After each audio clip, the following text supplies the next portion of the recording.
Excuses podcast. Glad to be with you this afternoon. I had this request when I was down in Charleston last week at the Experience. We talked about some different things that I believe in, and I believe how things are changing. I saw a few reps there and different people selling products and services that I think are going to be revolutionary going forward. They may have actually been around for a while, may have been around for a few years, but now they're coming to fruition. And I'm going to bring up some of those things, and I'm going to bring up a full-in topic of what I want to talk about today. The subject I want to go into is called Systemization Automation, or Automation Systemization, either one way to it. I technically go toward the automation systemization a little bit easier. I'll explain a little bit more about what that is as we go. And it encompasses a bunch of different things, and it's how you run a business day to day, minute by minute, and week by week, month by month, year by year, and how you can put your business almost on autopilot. Now, there are many businesses out there that have their businesses on autopilot. A lot of them are driven from a desk, very much like you see right here. They've got, extra computer screen, and all this stuff is automated from a standpoint, and they can run their entire business that way through different platforms. But most of the time, you don't hear about that in a service business. You don't hear about it in plumbing companies and HVAC companies. Sure, they have good CRM programs, and that's one part of it, very important part of it, but it's certainly not the entire picture of what it does, but it is one portion of automation.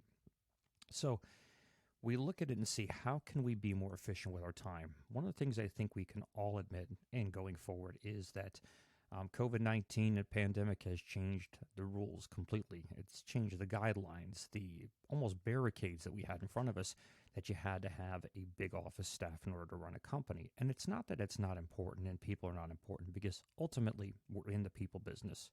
We're in a service business. Our techs, our people, our staff have to go out to do a job in a home or business. So it's a big part of it. There's definitely nothing getting away with that. However, there has to be things in place that work whether we have a full house of staff or not. We've found in many businesses just like ours that we weren't able to keep our staff in one place from a health concern this past year, so everybody started working remotely. And it, for the most part, worked okay. You heard some challenges up and down the board, and more challenges now than ever about finding the right people, and we'll get into that at a different time. But it's become a subject of discussion among many entrepreneurs and business professionals of what they can do. So if, God forbid, anything like this ever happens again, they could still keep their doors open and not figure out, I don't have the right people, I don't have the staff, I don't have things in place, I don't have backup systems in place. When you really think about it, in your computer, you have to have it backed up on a server. Now, there were days where you used to have to spend a pile of money on a server, and they're important, and I had them in the past because I had a sizable company and I wanted something on site. Now I wouldn't even think about that. I would never have a server on site. But back in 2005, 2010, you have to have some kind of server on site. You didn't have many opportunities to now farm it out to basically a server farm somewhere that's off-site. That could be anywhere here in New Jersey or in Ohio or in Alaska, or possibly in another country, where you can store and all of your information and your day-to-day stuff on a server. Think about that. So that was a one step forward. Now my entire business, in fact both businesses, everything is farmed out. It's all on a separate server. Your business is something like that as well. When you have CRM programs really encompass the day-to-day or the operations side of the business. That is I call it the distributor. And I've had, the guys from Service Monster, which I use, Markate, which I also use, and some other programs out there in-house called Pro, Service Titan, all amazing programs. And many of them I'd still like to have as guests on our show, because everybody does something a little bit different than each other.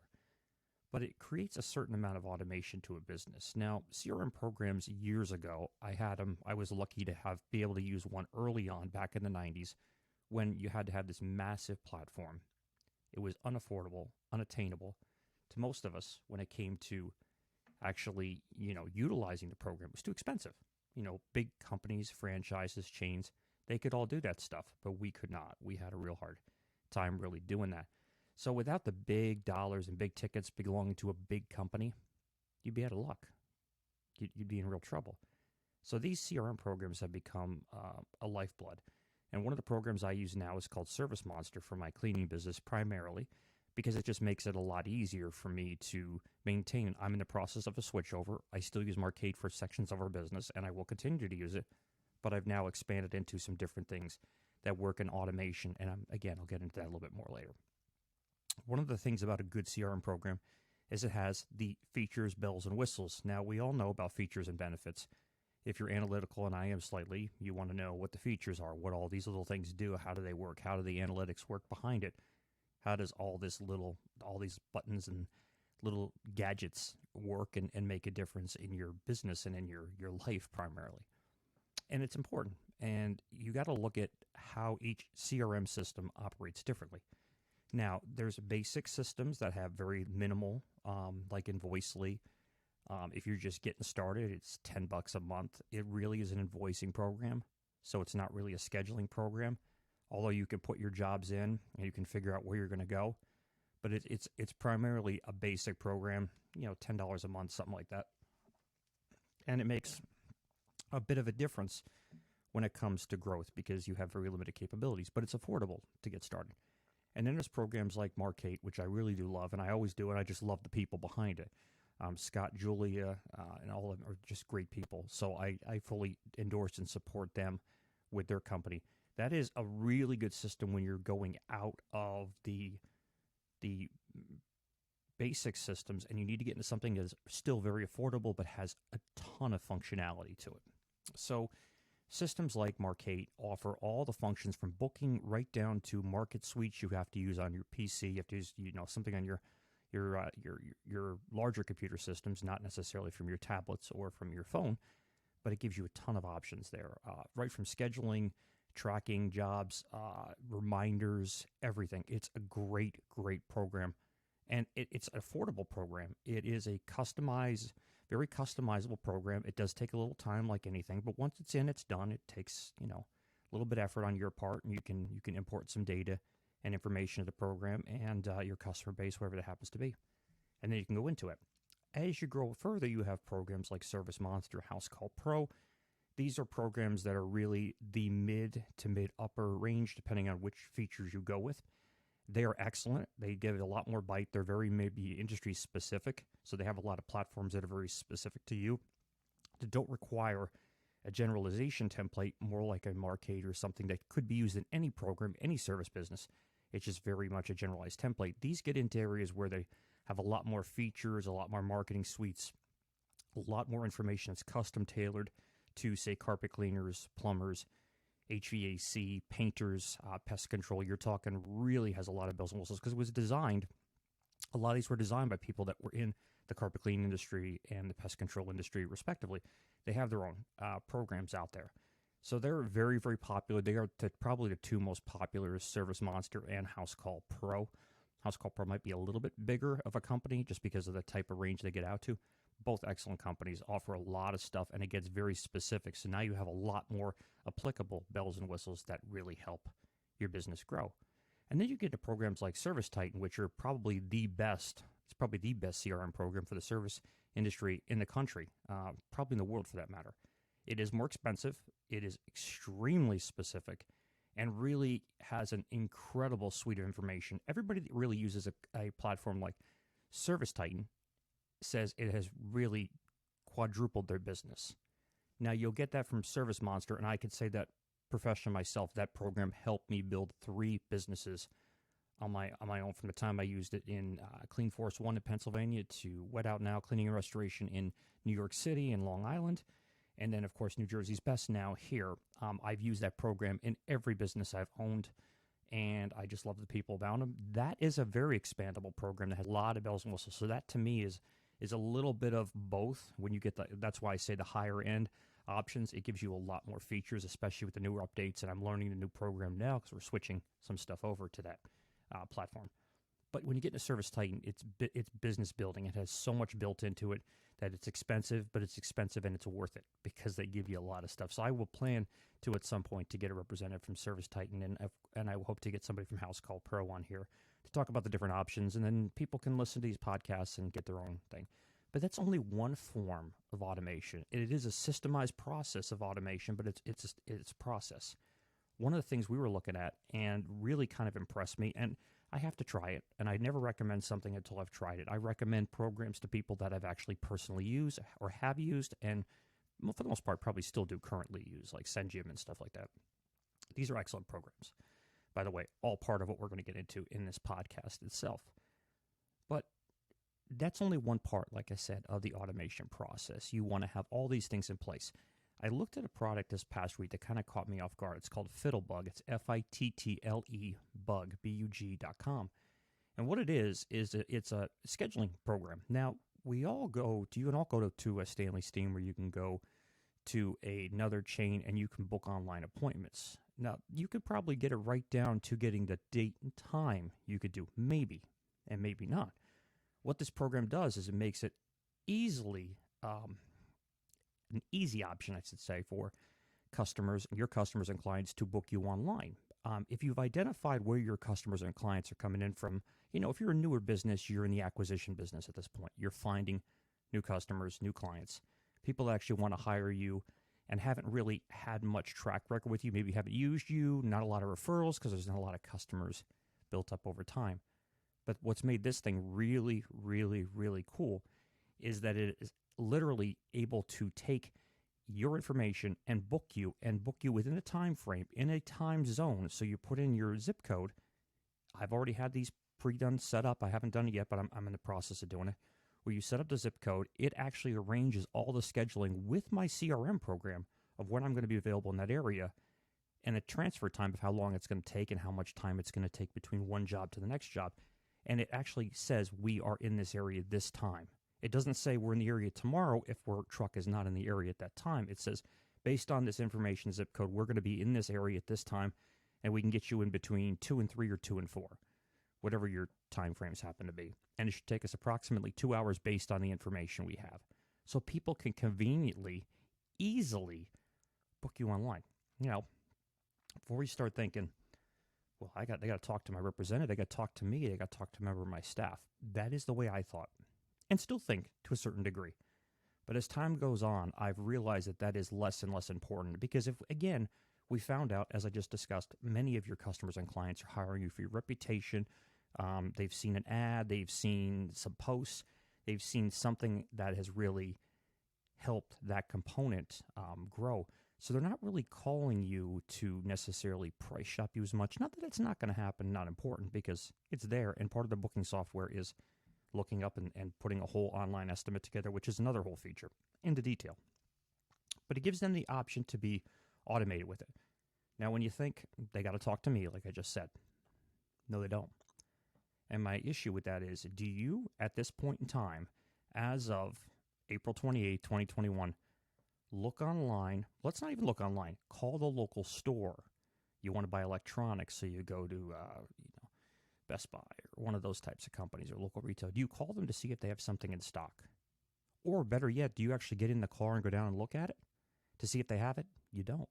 Unless you really need it that day and you're like, man, I got a recording. It's a podcast episode, something like this, and I don't have it in stock. Or I don't have it here, and I really need, a mix minus pin, which I have right over here. And it went down, and I need another. That's when I'll try to run to the store, because I can't wait on something for a few days to get it. But most of the time, 99% of the time, I go on Amazon.com, I go to BestBuy.com, I go to wherever I got to get it, because that's the easiest way for me to get the part or piece or product or even service that allows me to make my purchase quickly, and I don't have to think about it. One of the things I liked about Fittlebug is their tagline is book it and we're done, or book it and you're done, something along those lines. And it's really that simple. People's time is valuable. Your customers and your clients' time is valuable.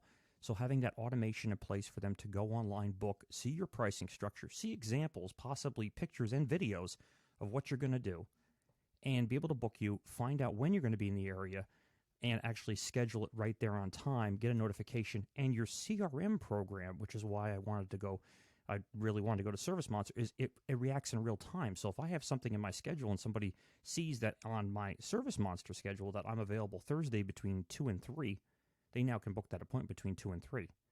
And it automates it and sets it right up in Service Monster. That does not require a person to come in and move the scheduling software. It does not require a human being to sit there and go, I have to wait till I get home to actually fix this in place or move it around. You don't have to do any of that. That's done. That's finished.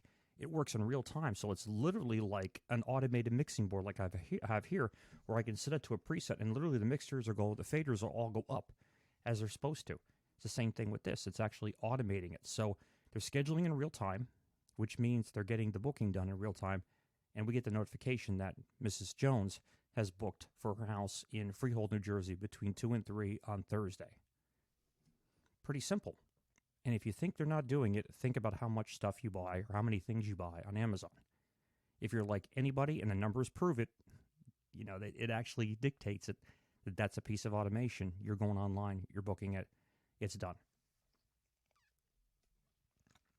Just get a drink here. So think about those things that make your life and automation easier. So I made up a little flow chart here for this podcast. And operations, we just went into CRM programs, online booking platforms, scheduling programs that can be done in real time automatically. That means you can give a customer an option. This is what I suggest, is if you have a phone answering service or system and you don't have a staff in place, whatever that happens to be, let's say you do or don't, the phone call can come in, and to make it most efficient now, going future, again, thinking about how we're going in the future, 2021, 2022, what's going to be the easiest way to do it? If you have an answering system, if you have some type that says, thank you very much for calling XYZ Carpet Cleaning Company, okay? We appreciate your time, and you're a valued customer, and we want to help you any way we can. Based on our customers' feedback, they have said they wanted to be able to book appointments online. Now, I'm making this up here, but we gave you this option. We heard you, we listened to you, and now we've made it easier than ever. You can go online and book us 24 hours a day, 7 days a week, 365 days a year, in real time, and you're golden. You're done. You're finished.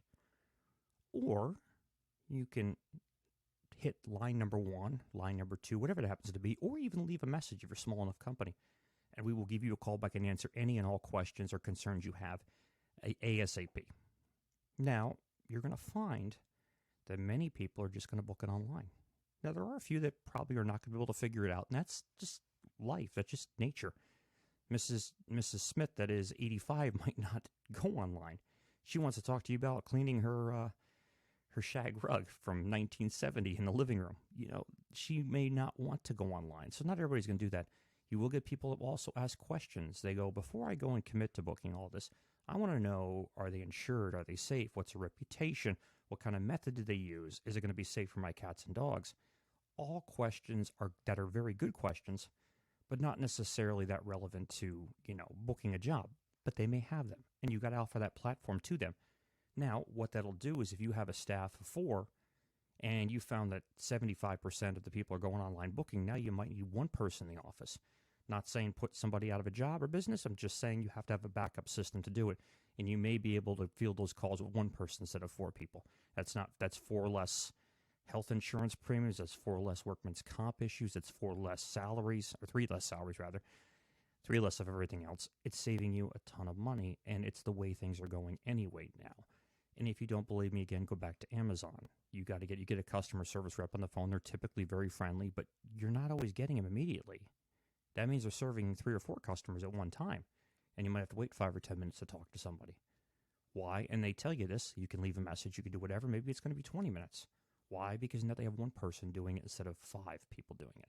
That only one person can only address one concern at a time, which kind of stinks for customer service.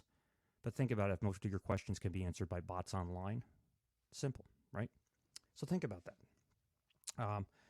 Your reputation. Have a reputation software in place. There's a variety of things I wrote about in my book. My book will be coming out shortly, just getting the cover finalized right now, and we're going to print. Thank God. It's been a long process. But your reputation is part of your systemization operation or automation systemization. It's part of the day-to-day stuff. You have to have things in place that send automatically people's feedback and what they think about the business. That is a systemized, automated process to your business. It is something that needs to be part of it and is done automatically. It's not going to be in somebody's hands to sit there and send, because if you put it in a technician's hand to send it, I'm just going to give you a devil's advocate here. Technician runs into Mrs. Jones. Mrs. Jones is not the nicest person in the world, and the technicians are not having a good day. and it's a clash. It's literally like they're just ready to go to proverbial blows, so to speak. Not realistically, but they're at each other's throats. She's now not happy. They're not happy. Nobody's happy, and it's a no-win situation. Are they going to send Mrs. Jones hell, I wouldn't even do it. But are they going to send Mrs. Jones a feedback form or send her to a website or send her automatic? No, of course they're not. They don't want to get that into the office that Mrs. Jones was miserable and we didn't help the situation because we were miserable, tired, or out too late, or whatever it was. It could be a million reasons. Mrs. Smith might be the problem. Technicians individually might be the problem. But still, it's a non-winnable situation. So if you send things out automatically that are automated, asking customers for feedback, how'd you like us? Please write us a review, and good or bad. And if you're not happy with something, we ask you before you write a review to come and address it with our office. If not, feel free to write away, good or bad, and we go on from there. That's a system that has to be in place that's automated. That can't be in the hands of somebody. And I don't even necessarily trust it in an office staff, like an office manager. Not that they're going to do anything wrong, but just say the office manager is buddy-buddy with Jim, the top technician, and Jim is the person on the job, and they're going to fight. Well, they're going to call the office manager and say, hey, can you forget about sending this one out because it was just a bad situation? Of course, that person, she or he, is the office manager, is going to say no. Well, then that's not going to happen. And then we're going to look at those numbers and go, okay, we did Mrs. Jones' house. What happened? We never sent a review link. We never sent anything out. We didn't ask for anything. And me as the owner or manager of a company, I'm not going to look at that and say, what else is going on? What are we missing? And then I have to go upon ourselves and 2 weeks later send out something just to find out 2 weeks later we could have done something about it 2 weeks earlier. So that's part of automation, systemization in your business. Huge. Another part of it is marketing. Now, marketing is a wide angle area. We haven't even really scratched the surface. I have many marketing experts on here, people that are in the ad copy space, are in the print space, are in the online space. I've had a bunch of them, and again, feel free to go back and listen to some of the previous podcasts. There is a boatload of information onto it, but marketing is an automated system. It's automation systemization. So marketing should be done automatic. Companies like SendJim, companies like SEO, On Top Local does SEO, or Hampton Consulting guy I've had on here before. There's many of them that do online SEO work and social media reputation. Social media is a little bit of a different system, but it is part of it's encompassed to it. Your postcards, your campaigns, your social media, Facebook campaigns, Google campaigns. I do not put social media campaigns in with social media, just so you know, because that's a paid process. So if you're running a campaign in Facebook and Instagram, that's not the same thing as social media engagement. It has some engagement, but it's not the same thing. That is a different automated system that I'll get into a little bit later on. But look at that. Look at those types of things. Your service, you're selling, the type of quality of workmanship that's going into. So is the service being done correctly? Is the process of cleaning the rugs, or from the time they show up, are the technicians clean? Do they don't smell bad? They don't smell like smoke. They go into the house, they do the job. The customer's happy, they communicate. But communication is another system we'll get into. Are they doing that actual product correct by installing it right? Are they cleaning the carpets correctly? Are they using mats? Are they making sure they move things out correctly? Are they moving furniture correctly? Are they working together as a team? Is there a systemized automation to what they're doing? Even though they're human, there's still some automation to it because of the process. When I worked for a large carpet cleaning franchise, we had a system in place for how we would move furniture, and typically most of the time it was two people. You had a crew chief that was running the job, probably doing the cleaning, more experienced. Probably the person would do more of the add-on selling or whatever that happens to be. And the assistant wants to work his way usually up into it. That assistant would probably prep the room. Prep the room would be pulling the furniture out a space away so we can clean behind it, put things back in place. That's when we move more furniture. Things have changed, and insurance claims have made it more difficult to move certain pieces of furniture. But there was always furniture we didn't move. But if you had couches, you had end tables, you had dressers that were light that we could move out, we would move them out, clean it. So he would prep those rooms so we could get behind the furniture. And then as soon as that furniture was back, he had a system for blocking and what they call chipping the furniture, which means move it back. Chipping is not chipping the paint. Chipping is a little clear plastic tab that goes underneath it, and that is something that's used as a safety precaution when we get done. Well, that's a system. That's automated systems in place. That's doing something automatically every single time. It's not really putting a lot of thought into it. It's not like putting a lot of extra effort into it or trying to change it, it works. And it works every time in every location around the country. That's an automated system. It's done by humans, by the way, not robots. At this point in time, it's still done by human beings. Who knows down the road? But that's the thing that has to be done in place. That's the going and doing of the job, the actual service of the job. Another part to it is also, is a person adding on service? Are we adding on extra products and services? So say your guys don't want to sell, if you're in the carpet cleaning, and I'll just stick to that because a lot of people listen to this are carpet cleaning, and they don't want to add on Scotch Guard or carpet protector or upholstery protector. If they're sewer and drain cleanings, they don't want to sell the product that's going to maintain their drain when they're out there. They don't want to sell these little add-on services. Fine, but they could at least add on extra services. They could go in there and say, we're here working on the sewer and drain. We notice the stack has got a little bit of a crack into it. Maybe we can't do it, but we can have a plumber recommended to you. That plumber might have an incentive program with you, and you refer them a job, and they replumb the entire stack, and that job ends up being $800 to $1,000. There's a good chance you can do what's called a joint venture or partnership with them. And you can refer each other back and forth, both for financial gains or, again, just simple, you refer me, I refer you, that's fine. Or if you have an incentive program in place or a partner program in place and say 10% of that goes back to you, there's an easy way to make an extra $100 on a job you wouldn't make anything on if you didn't mention it. So that's big. Adding on the extra services. If you're in-house cleaning carpets and upholstery, clean more carpets, clean more upholstery. I'd say the easier one is to spray a solution down, because it costs more material to the ownership of the company, but it's very easy for a technician to sell those products, whether it's deodorization, sanitization, disinfecting, I guess you could call it, a little safer word today. Whatever that happens to be, those are add-ons. That is a process. You go into every home and you look at every situation and go, does Mrs. Jones' 25-year-old bleached out carpet need Scotch Guard or protector on it? No. But the next customer might have a really good carpet that might be a little bit old, but wants to hold on to it for a few more years. Well, now you can offer the extra service on there. And it's crazy not to offer something like that. So those are services. Communications onto a job. Going and booking the jobs, the CSR programs, the booking automation results. All the communication between the ownership, between the staff, and between the technicians and right down to what the customers and our clients eventually get. There's a whole process of communication. Obviously, effective managers are good communicators. Poor managers are shitty communicators. There's no nice way to say that. But it's all about communication. And from the time we take the job on, whether it's online, automated, humans are out of it. It's the person talking on the job, answering the questions. A CSR could be a manager, could be the owner, whatever it is. They're taking down the information and they're booking it and they're going from A to Z on every part of that job, to the time the technicians come out, to the time they get done, to the time they close out the job, receive payment on the job, and then move on to the other job. And then, of course, a review link is sent to them to say it. Going back to the review link before, make it automatic. Work with a CRM system that works in conjunction, in my opinion, with that program and is done automatic. And try to make it where, again, if you have a troubled job, is off ahead of time. That maybe the program is going to say, well, this person's going to write a 3-star review. Maybe you want to contact her before it ends up on Google and can affect your rating and affect a lot of things, a moment to fix it. Those are great programs. So TELUS has a program like that. But I'm sure there's other programs too as well that can let you know, hey, you want to fix this before it gets out there, because if it does, you might have a problem on your hands again, and it affects your score. And affects your review count. One drop, you can have a 5.0, and one drop now brings you to 4.8 immediately. You can have 600 5-star reviews, and one will make a drop. So it's important that you handle all of those situations as part of your automation systemization. All right?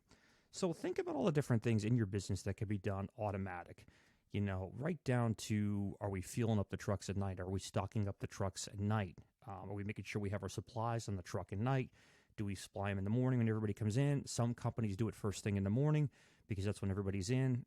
Service companies notoriously do it in the morning, and understandable, because that's when everybody comes in. If it's start time 7:30, 8 o'clock, then they're doing it at 7:30, 8 o'clock. Checking in the trucks, loading up everything, and everybody goes. And at the end of the day, we come back, we know products are sold, services are sold. If you're a plumber, maybe the pipe you sold, fittings, the parts, whatever that happens to be, that they've been sold, you're going to do it, and we come in at all different hours. So in service businesses, there is no everybody starts at 8 o'clock and everybody goes home at 4. In a nice world, that's great, just not realistic to grow a business, definitely not to scale a business. Some people will be out later than others. Some people will be in earlier than others. That's just the nature of the way it goes. So having a system in place to make sure when everybody's there, everything is tackled.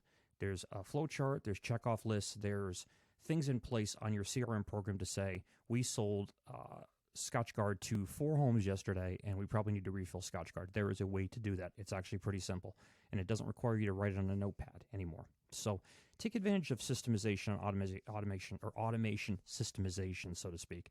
Find out what in your business can be done automatically and does not need or require a human being to be there.